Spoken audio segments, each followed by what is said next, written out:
Hello and welcome to the first Hangar Q&A, where I'm going to be answering questions that have been asked by channel supporters over on Patreon. Eventually this will also go up onto YouTube after a couple of days, but for starters it's just going up on Patreon so the members can obviously see me answering their questions first. So, without further ado, let's see what questions we have for this month. Now, Kevin has asked, a lot of aircraft from your videos have no surviving models. What aircraft, covered by your videos or not, that has been lost to history would you most like to see in real life? That's a really easy answer, and for me personally, I would say it would be, well, it's a tight answer between two, but I'm only going to give you one. It would be the Junkers G38, which is, funnily enough, my most viewed video, but I just love that thing. It's a giant wedge with cabins in the wings. It's ludicrously impractical in some ways, but very practical in others. And for the time, it was very impressive and very big. Even though, compared to other aircraft at the time, its cabin space, in terms of carrying capacity for passengers, wasn't that great. It could carry a lot of luggage and stuff that the passengers brought, but in terms of actual seating, it wasn't massive. It can seat something like 34, 38 people, I believe, off the top of my head. But seeing one of those in person would be absolutely amazing. I would love to see one fly, but unfortunately, pretty much nothing of them remains, as we've already discovered. So, yeah, out of all the planes I've covered on this channel, that would be the one I would like to see in person, 100%. Now, Tronathon asks, what is your all-time favourite aircraft that should have worked, but failed due to budgetary or bureaucratic reasons? So this aircraft is actually the other one, which I would have answered to Kevin as to what one would I have liked to have seen in person, but there's no surviving models. And that is the huge Dornier DOX. Now, some people refer to it as the DO10, but it is actually known as the DOX, and I can prove that because I have got a couple of different sources on it, but this is my most beloved source here, which is a big, thick, chunky book of a thing. Now, I am going to be doing a big video on the DOX because it is my all-time favourite flying boat. But this book, I'm just trying to get to a good page here, but this book is just an absolute wealth of knowledge, not just on the plane, but on like what happened with it and the passengers, what went on. But that's a good example of things like that. A good example of what you can find on it. So this book I got about 6 or so months ago. I was waiting to get it for a very long time.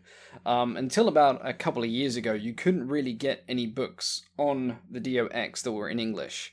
I do have a book in German, which I have translated, but it isn't a particularly huge one. It's more of like just a general like coverage of the plane, and it is fairly old as well. And this book has a lot more research on it. Now that thing was huge. They actually built 3 or 4 of them. Germany built 2 and the Italians built, no, I think Germany built 1 and the Italians built 2 or 3 under license. And these things were transatlantic airliners. They would fly from Germany all the way over to New York, and one made a very famous visit to New York, but the aircraft overall was a complete failure, financially especially. Now, this wasn't helped by the Wall Street crash and the subsequent financial kerfuffle that all of that caused, seeing as that thing made its maiden flight in 1929. It couldn't have been worse timed. But it did also have structural issues and construction issues which delayed it and blew out the costs quite a bit, so it was a bit of a financial headache as well. Also, its time, I think, would have been fairly limited, obviously owing to the ensuing conflict of the Second World War, but it came out at a time where airframes and engines were evolving rapidly, and the engines, and specifically the construction materials used in the engines and in the hull of the flying boat, got outdated very quickly. So they spent a lot of money on something that would have eventually been outdated, I reckon, within about 5 or so years. That being said, its impressiveness could have given it a longer life, but things got in the way, And the German one ended up basically getting destroyed in bombing raids during the Second World War, and the only part of it that is found nowadays is some wreckage, scrap basically, that sits in a museum over in Germany, which is a shame because it was a really impressive flying boat. So, yeah, in terms of all-time favourites that didn't work out, definitely the Dornier DOX. Now, Kevin Zimmerman asks, which sources do you use for your research? Are you planning on visiting archives abroad in the future for first-hand information, or is that still available online? Well, this is Kevin, by the way. This is Kevin, the unlucky Brachiosaur, so two of you guys share the same name. My source material varies hugely. A lot of it is obviously in book form. I have all sorts, like the Putman series, for example, like here's one on the Hawker aircraft, which these are worth their weight in gold just for general referencing, general history. I used the Putman book on Blackburn aircraft for my recent Blackburn video. That was a major source for that, especially for the early history of Blackburn. I also obviously have books on the individual aircraft as well. There are some, you can't see them because the bookshelf is quite deep. We're in my spare room, by the way, so yeah, I don't really have much space for books in this spare room, which is my office, but there's a heap of books in there. There's also some back in the wardrobe, but a lot of my books are also just in boxes because with my current living situation, I don't have the space. I also have books in PDF form as well. In fact, I'd probably say I have about as many in PDF form as I do in print form.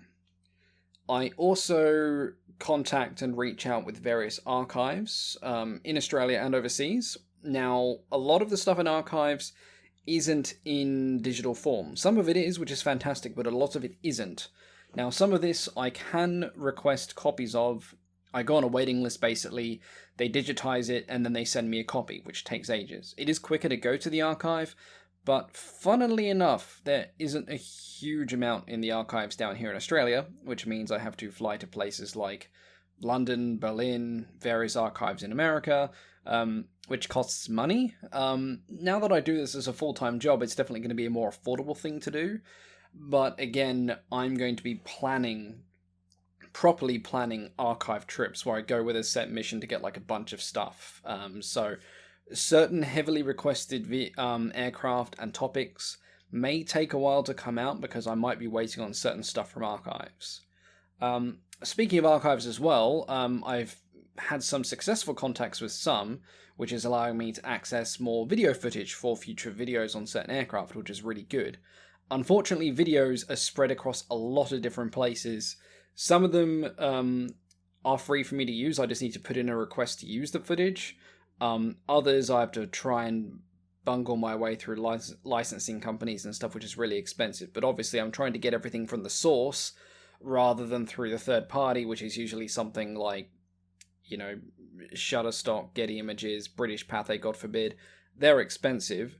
The quality of the video is usually really good, but they're charging a lot. It's like hundreds of dollars for a 30-second clip. Whereas if I can get permission from the archive directly, it's minutes upon minutes of footage for free because, it's in the archive domain, which is great. Speaking of hardcover sources, I also have things like personal accounts. So this is a book about the crew life aboard a Royal Australian Air Force Lancaster in the Second World War. This one is written by Laurie Woods, and I actually had the pleasure of meeting him in person, and I got my copy signed by him. That would have been, 7 or 8 years ago now, actually. I've also got things like magazines. I've got a lot of magazines. Some are new, some are very old. So like this is a flying review from 1966. These are good sources for little tidbits of information. Like they're not like massive sources for a specific thing, but sometimes they'll have interviews and things like that with people that worked on the original aircraft, like things like the Hurricane Spitfires from World War II or Cold War aircraft. And they're just hidden nuggets of information, which is why a bunch of them will have these little tags where I've marked certain pages with important stuff. Some more modern magazines can also be really useful. Like I've got a History of War magazine, I've got a bunch of these actually, but this one is just all about the Dam Buster mission. It's 148 pages. It is mostly factual. There are a couple of errors I found in it that I've cross-referenced with a couple of other books just to make sure there's no mistakes, but there was also some stuff in that book that I didn't know about, and there are some excellent images which I can use as well, so that's another good thing. So in terms of source material, it's very, very varied, and obviously for good reason.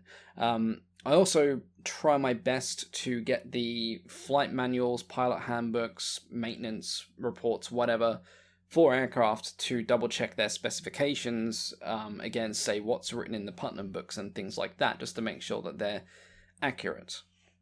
I'm also incredibly lucky that about an hour up the coast from me is the Queensland Air Museum, which has got the largest collection of aircraft in Australia, but they also have a really, really full library full of stuff, and I mean it's got everything from in-depth accounts of specific events in a war, it's got general reference stuff, but it also has heaps upon heaps of first-hand raw information like maintenance logs on individual aircraft, from World War II, the Cold War. Like the other week I was poring over maintenance logs of Canberras that actually operated in my state and in other states in Australia, because I'm trying to obviously get some research done on Cold War stuff, and the Canberra's going to be heavily requested, so I'm sort of getting ahead of the curve, so to speak.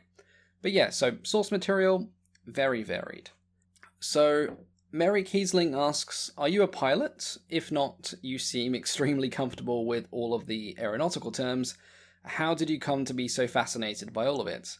I'm not a pilot. I wish I was sometimes, but I'm not. The last time I was physically in the cockpit of a flying aircraft was a very long time ago, as a passenger, obviously. But no, I'm not a pilot. I would think about getting my private license one day, but now it's not so much about the money of being able to afford it, it's more so, will I have enough time in the day to actually do it and enjoy it?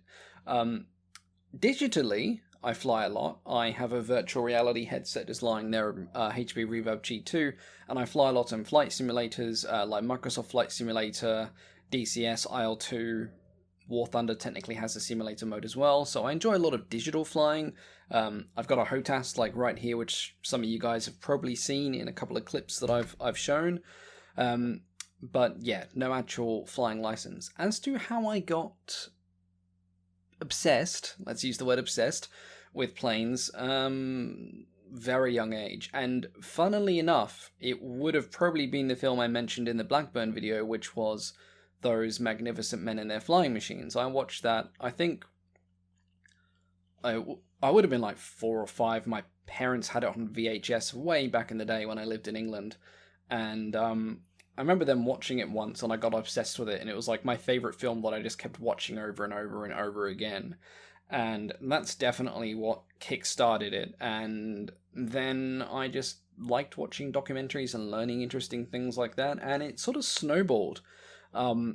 In my adult life, in my early adult life, I didn't really have much chance to obsess much over it, but as life settled down and I figured out what I wanted to do, I was able to focus more on my hobbies and obviously start planning things, and then I started planning to do this channel, and yeah, it's just, I've been a aviation obsessive person since I was about 5, so yeah, that's the long and short of it.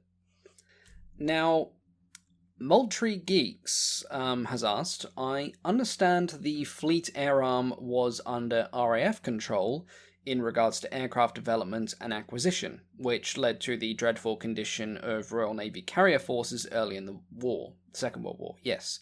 How did this arrangement come into being, and why did the Royal Navy tolerate it?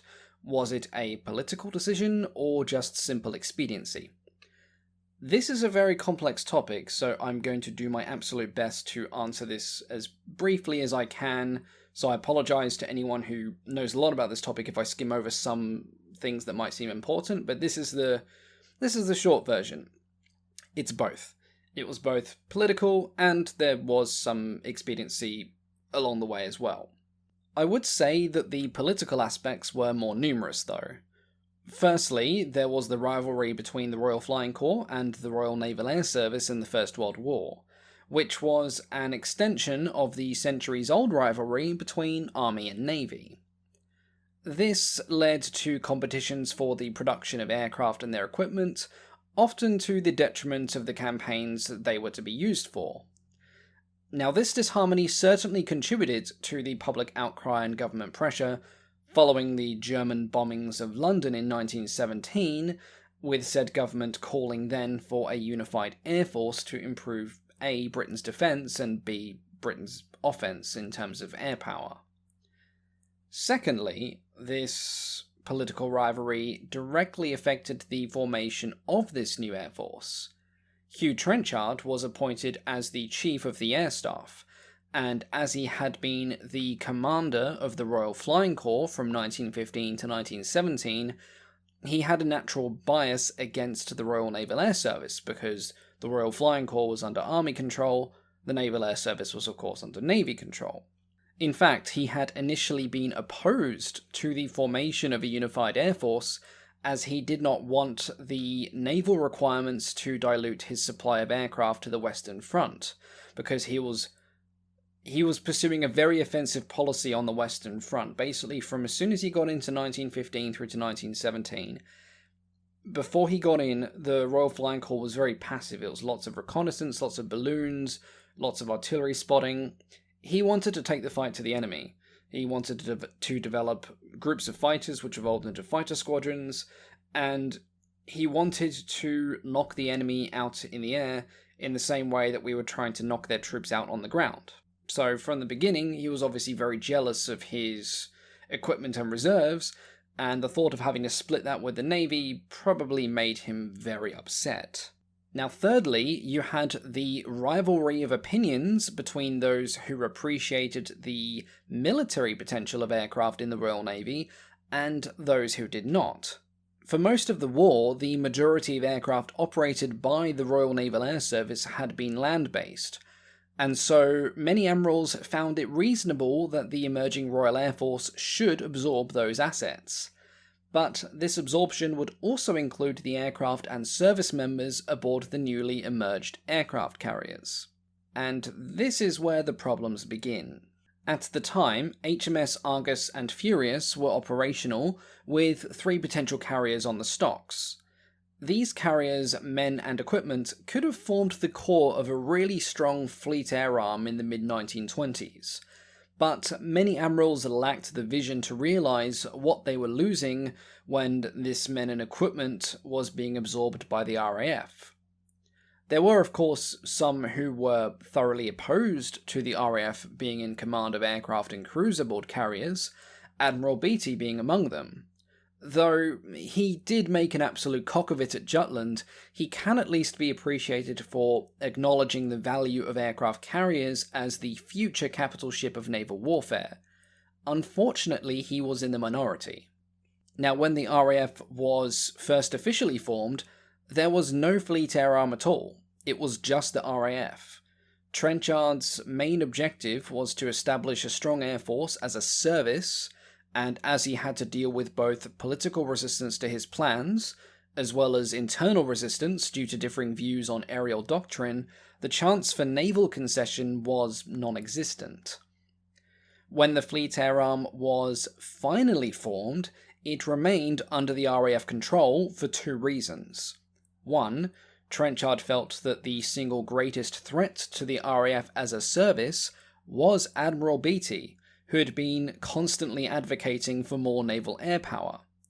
This threatened to direct aircraft production and other resources from the RAF, and Trenchard wasn't having it. Keeping the Fleet Air Arm under RAF control was viewed as the best way to secure the RAF's future as a service, especially in the austere times of the 1920s, when budgets were shrinking by the day. The other reason for the Fleet Air Arm being under RAF control was that many in either the RAF or the Royal Navy still doubted the effectiveness of naval aviation. Throughout the 1920s, the general attitude of the RAF was that launching aircraft from warships was never going to be a serious proposition. It was too difficult, And even if facilities improved, naval aviation would never be more than a supporting aspect of the fleet, rather than being the core aspect of the fleet. This attitude was also compounded by the repeated failure of the Navy to challenge either the government or the RAF on the issue of the Admiralty's right to aircraft control. This resulted in chaos aboard aircraft carriers as the captains clashed with the attached wing commanders, both being god unto their own realms, and it also meant that Admiralty specifications for aircraft often received lower priority and lower budgets. After all, the Fleet Air Arm was nothing more than a minor support force for the Royal Navy. Why should they get the same treatment as the RAF, which was its own entire service? So, finally, in answer to your question, the Fleet Air Arm wound up under the control of the RAF because of 3 reasons. The expediency of establishing the RAF as a fighting force was paramount. Inter-service rivalry established a political bias against the Royal Navy, and many admirals of said navy either didn't appreciate the power of aviation or lacked the willpower to stand up to government pressure. Ironically, Trenchard would be partly responsible for the return of the Fleet Air Arm to Admiralty control. In 1936, his lobbying in the House of Lords contributed to the appointment of Sir Thomas Inskip. Now, the woeful situation of the Fleet Air Arm with all the chaos and everything else going on essentially led to an internal committee being formed to decide the fate of who would be controlling it, whether it was going to be the RAF or the Navy. Now, Trenchard had recently been lobbying in the House of Lords for the removal of one of the members of the Imperial Committee for Defence. This then resulted in Inskip being appointed. Now, this was a bit of a backfire for Trenchard because he thought that somebody like Winston Churchill was going to get the job. In fact, most people thought Winston Churchill was going to get the job because he had good relationships with both the Royal Navy and the Royal Air Force. However, the Prime Minister Stanley Baldwin wanted to play things safe, and he wanted to hire somebody viewed more neutral on the topic, and Inskip only really was qualified as a lawyer. He had basically no ministerial experience before this appointment, and so Inskip was chosen as the safe option. This ended up with the Inskip Award, which basically was the bit of paper that gave the Fleet Air Arm back to the Royal Navy. I mean, it's a lot more complex than that, but I kind of don't want to spend 20 minutes talking about it. But basically, yeah, Trenchard took the Air Force away from the Navy, and then in one way he kind of gave it back at the end, which is hilariously ironic. Of course, the damage was done, and the Fleet Air Arm was in a pretty woeful situation at the outbreak of the Second World War, and it wouldn't really get its act together properly until a couple of years in, after they'd taken some pretty nasty lessons to heart. But that is all the questions for today's Q&A, so thank you all very much for watching. Thank you, of course, to the patrons for supporting the channel and asking these questions, and I look forward to answering more next month. But until then, catch you next time.